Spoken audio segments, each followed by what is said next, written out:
Hello, everybody. I'm happy to welcome you here on my online talk. First of all, I want to thank the organizers of this conference for giving me an opportunity to deliver the talk in this forum. And I want to wish all the participants, I want to wish to organizers all the best to have a wonderful and effective scientific event. And wealth and health to everybody. Today I'll talk about the extreme structure of cones of polynomials.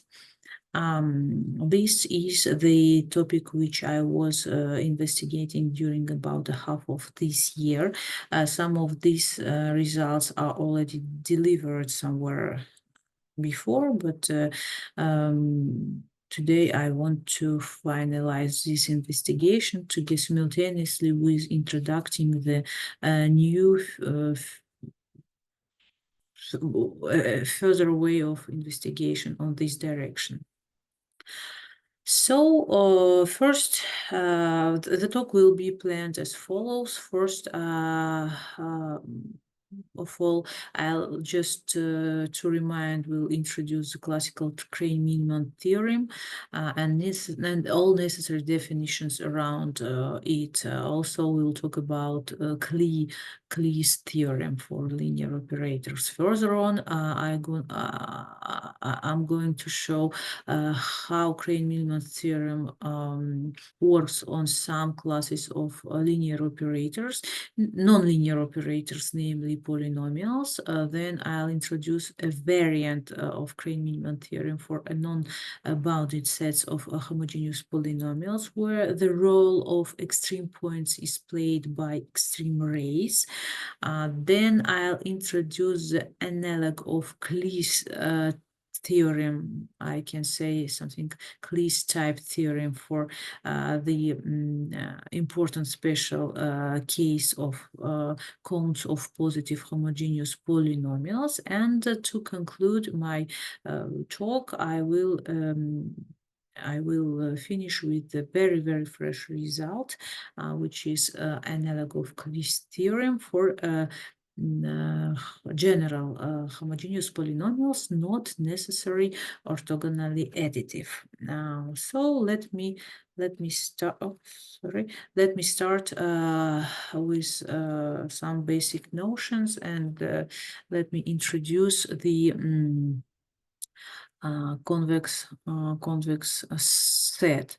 A non-empty subset C of a real vector space X is said to be convex whenever, together with any two arbitrary points X and Y from C, the interval with ends in these 2 points X and Y is entirely contained in this subset C. A convex hull of an arbitrary subset A of a real vector space X is the smallest with respect to inclusion convex set that includes A. It can be the following proposition can be easily proved. It says that the convex hull of an arbitrary A from X consists of all convex combinations of elements of A. That is the following equality holds. Here by convex combination we call the linear combination of positive elements with the unit sum. Of course, we will need the definition of an extreme point and an arbitrary point X of a convex subset C of a real vector space X is called extreme if X is not the inner point of any line segment in C.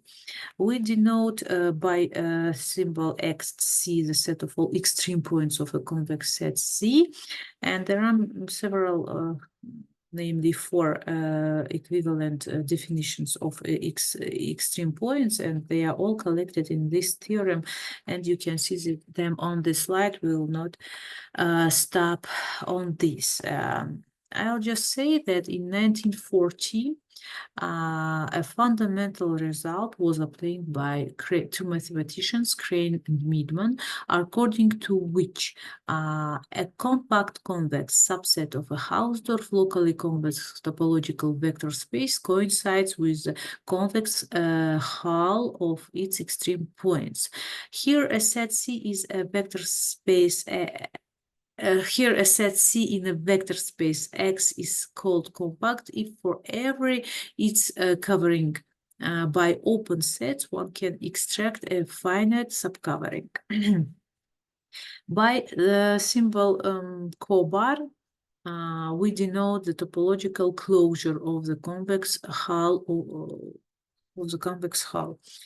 And locally convex topological vector space is a topological vector space whose topology is determined by a family of semi-norms. For example, a Banach space or norm spaces are exactly what we need, and like a counter example, quasi-Banach vector space is not locally convex. And we will need a notion of locally compactness. A subset C is called locally compact if every point of C has a compact neighborhood. Here a natural question arises: how to be in a situation when the convex set under consideration is not compact? In this situation, it turns out that it's not enough to use extreme points to describe convex set, and one has to add so-called extreme rays. Before formulating the result, let me define what extreme ray is. So, an extreme ray of C is an open half-line row in C such that any line segment joining two vectors or points x, y in C lies entirely on half-line rho, provided that there is at least one inner point in x in line segment x, y lying on rho.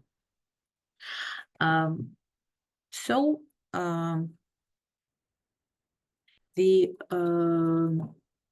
Cleese theorem, which was obtained in 1958, says us that a closed convex locally compact subset C of a linear topological space which does not contain straight lines coincides with the closure of the convex hull of the union of extreme points of C and extreme rays of C. The illustration you can see here on the slide. In other words, we can say that each point of C can be approximated by the convex combination of points which are either extreme points or lie on the extreme rays. And a natural question arises: what can be said if the convex set C consists of linear operators acting into Banach spaces?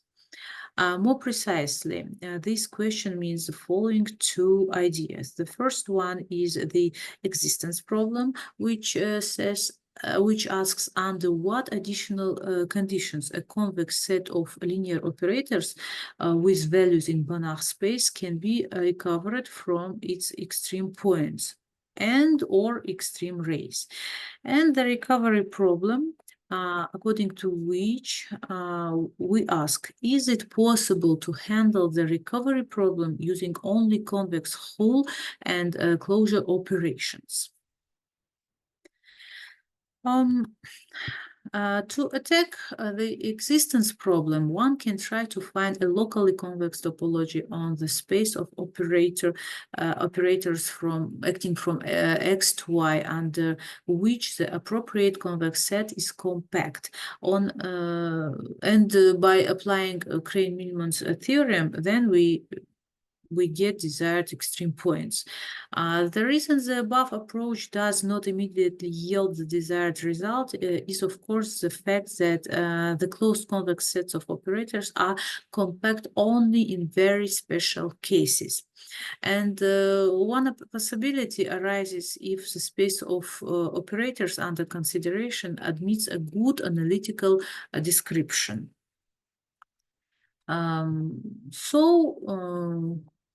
The interest in the description of Crane-Millman's type theorems was for operators was initiated by works of Phelps and his co-authors in 1960s. They investigated some special cases, and here on the slide I present only several manuscripts with results of this group of mathematicians.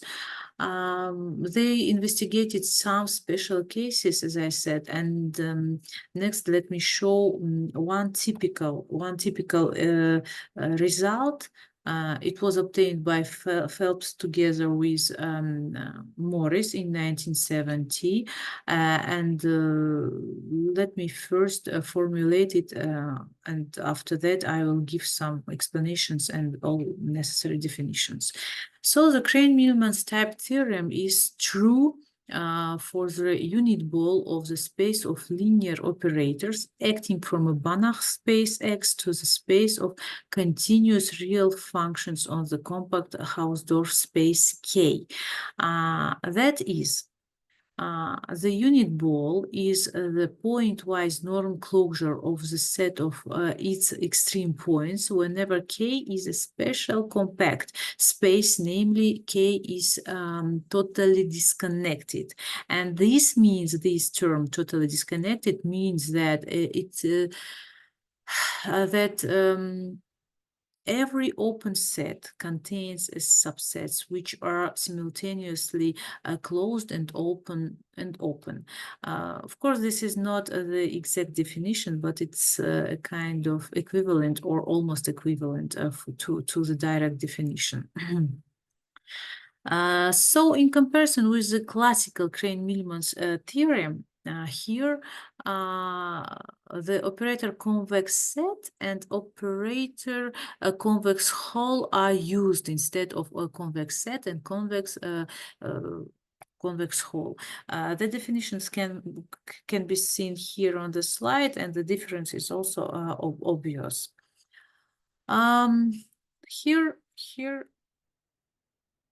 Next, I want to emphasize that the Crane-Millman's theorem does not immediately yield these and similar results. And the reason is the fact that, as I said before, the closed convex sets of operators are compact only in very special cases. So next 30 years, there were obtained numerous results into two directions. I'll show some of them on the slide, and the following two directions were investigated in these works and the others. First is the explicit description of extreme points of different convex sets of linear operators, and the second direction is Crane-Millman type theorems. And several results on these two directions, as I said, are listed here on the slide. And here I want to emphasize that despite of the fact that plenty results was obtained in different cases, but the most general results were obtained by Professor Kusraeva and Professor Kutateladze, and they were published in the two last listed works, manuscripts. To formulate these general result, we will need the notion of a vector lattice. Let me skip the direct definition of vector lattice and just let me just say that a vector lattice is a vector space endowed with a notion of ordering. Where for each pair of elements there exists a supremum and infimum. You can see the direct definition on the slide. As an example, so let me provide and say that all classical Banach spaces are also vector lattices. Are vector lattices, and the ordering is introduced in the following way here. When we speak about the spaces of functions, the ordering is pointwise. The order we use the pointwise order, and when we speak about the sequence spaces, the order is coordinate-wise, introduced coordinate-wise. As the main example of a vector lattice, I suggest you to keep in mind the space of all measurable on Q functions. And during all my talk today, I'll be trying to explain all the needed notions from the general theory of vector lattices, not in general, but for an just for an arbitrary vector lattice, but just like we are working in L0 space. I'll skip several definitions which are used in vector lattices, and we'll introduce the notion of homogeneous polynomial, which will be necessary to formulate the main result. And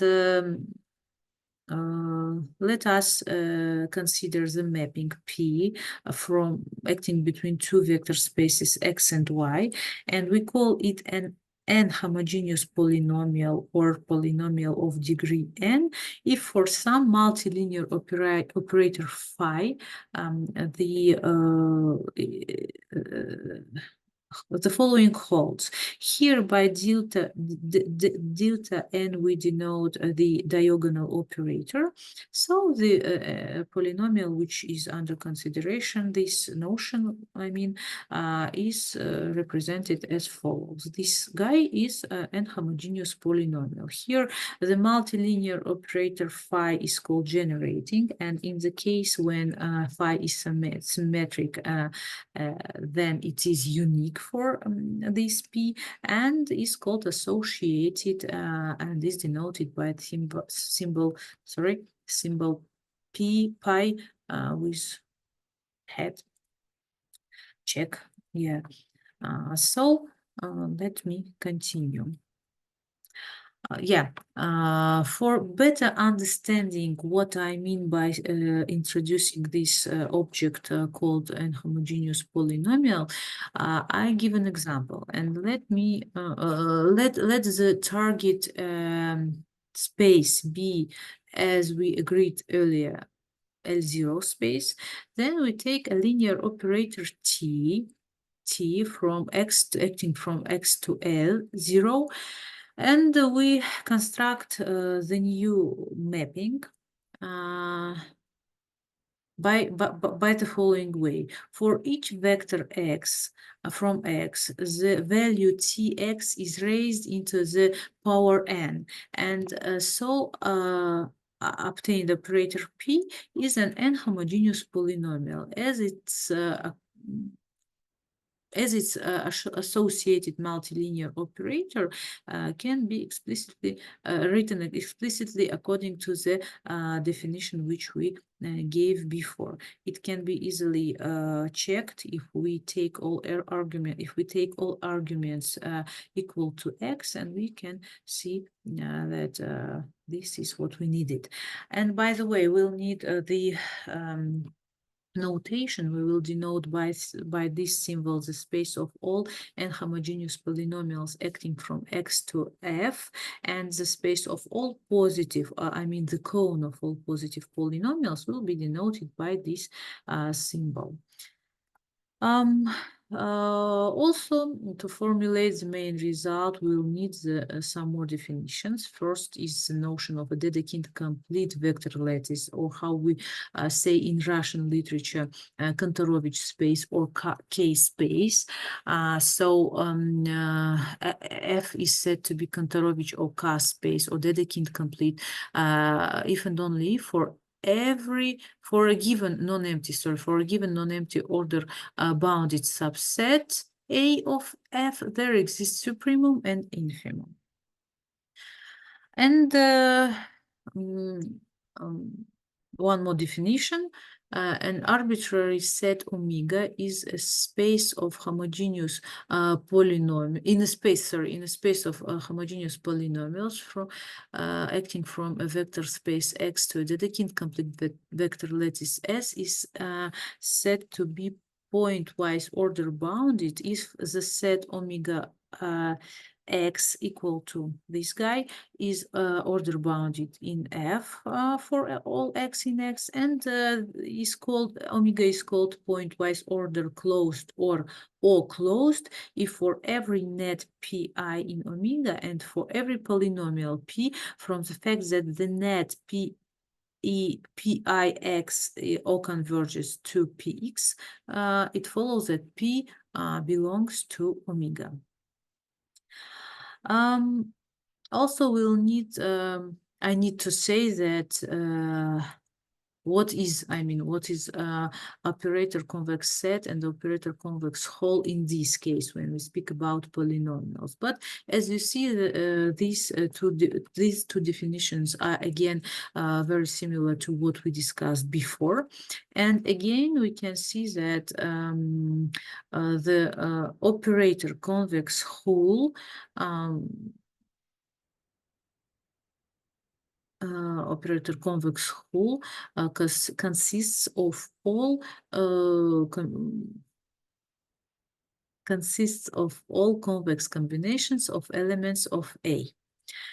So now we are ready to formulate the main result, which is an Crane-Millman's theorem for homogeneous polynomials. According to this result, the explicit formulation, the direct formulation is on the slide, and according to this result, a pointwise order-bounded operator convex subset of the space of homogeneous polynomials acting from an arbitrary vector space to a Dedekind complete vector lattice can be recovered by the pointwise closure of the operator convex whole of extreme points of this set omega. This result was obtained in 2023 and is already published in Journal of Mathematical Analysis in 2024. And I want to emphasize here that the case when n is equal to 1, in this case, the result was proved by Professor Kutateladze and Professor Kusraeva in 1982. Also, a general form of the Cleese theorem, which we discussed earlier, was obtained by Professor Kutateladze in 1985 for linear operators. But in the article which I show you here on the slide, the polynomial version of this result is still in progress, and I hope we'll discuss it in the nearest future. But what is done even for today is the Cleese type theorem for a special class of polynomials, of homogeneous polynomials, namely for orthogonally additive polynomials, which are defined as follows. We say that a polynomial, a homogeneous polynomial acting between vector lattices E and F is orthogonally additive if it is additive on two disjoint elements of E.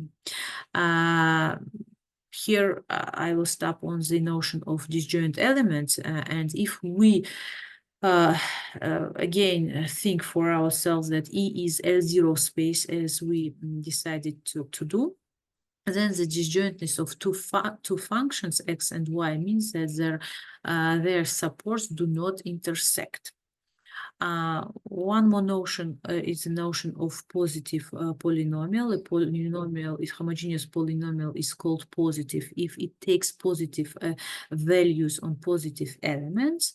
We'll use the following notation by this symbol PO we denote the space of all n-homogeneous orthogonally additive polynomials, and again the cone of positive orthogonally additive polynomials will be denoted by this symbol with plus. Yeah.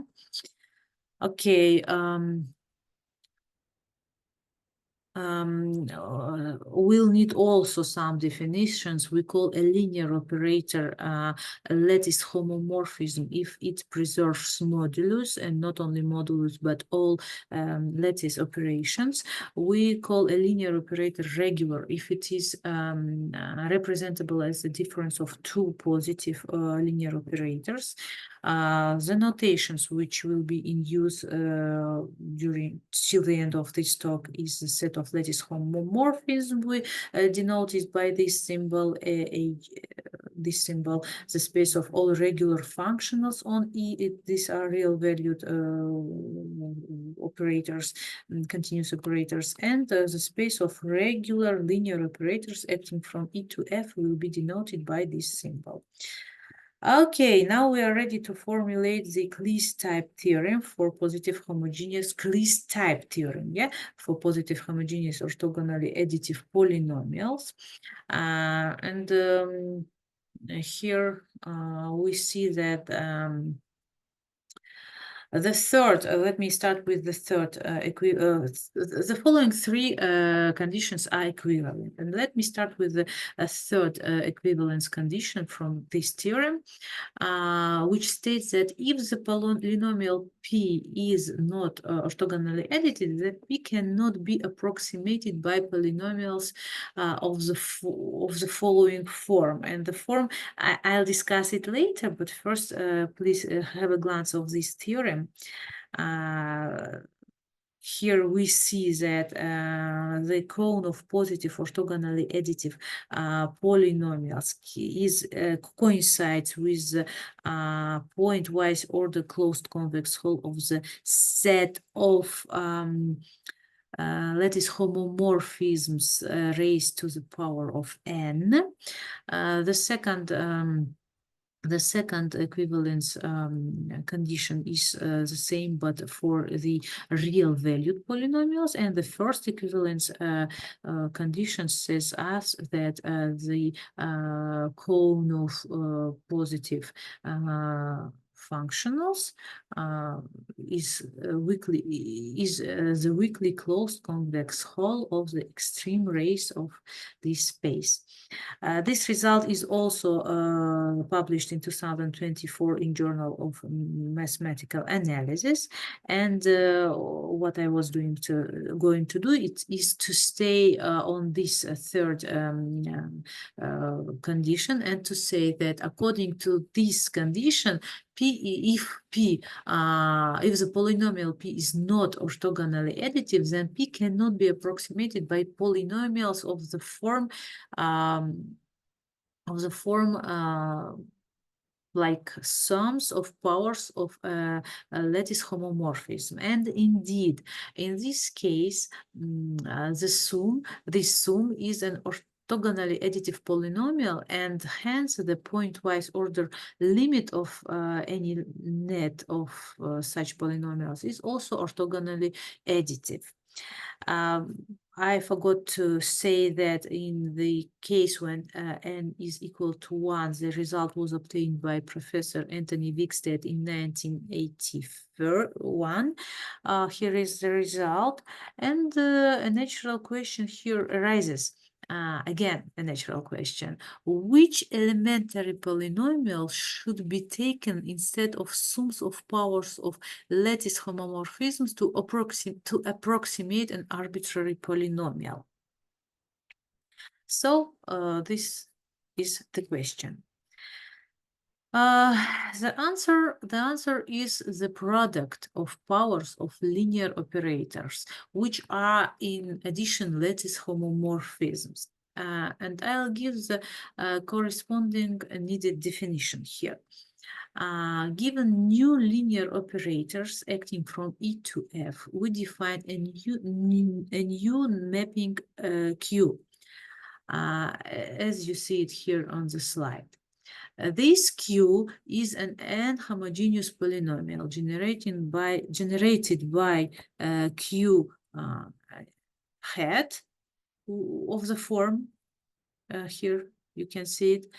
And it's easy to ensure that this Q hat is generating multilinear operator for a given Q. One have just again, like before, take all arguments equal to X. And now the following lemma, which I show you, says us that this class of polynomials is strictly broader than the class of powers of lattice homomorphisms. More precisely, the polynomial Q is orthogonally additive if and only if Q can be represented as the power of lattice homomorphism multiplied by some multilinear multiplication, multiplicator gamma. Now the third main result deals with necessary and sufficient conditions under which the following equality holds. This one, yeah. That is the following. The cone of positive and homogeneous polynomials coincides with order closure of operator convex hull of the product of powers of lattice homomorphisms. And more precisely, the formulation of the theorem tells us that the following three conditions are equivalent. The first one of them tells us that the cone of positive functionals on a vector lattice E is weakly closed convex hull of its extreme rays. The second one tells that the same is true for the cone of real valued and homogeneous polynomials. And the third one was just announced several minutes ago, a minute ago, yeah. Half a minute ago. So this is the first result obtained in this investigation. Hope it was interesting. Thank you for attention. And if any questions, you can write to me by email. By email here. So thank you for attention once again, and all the best.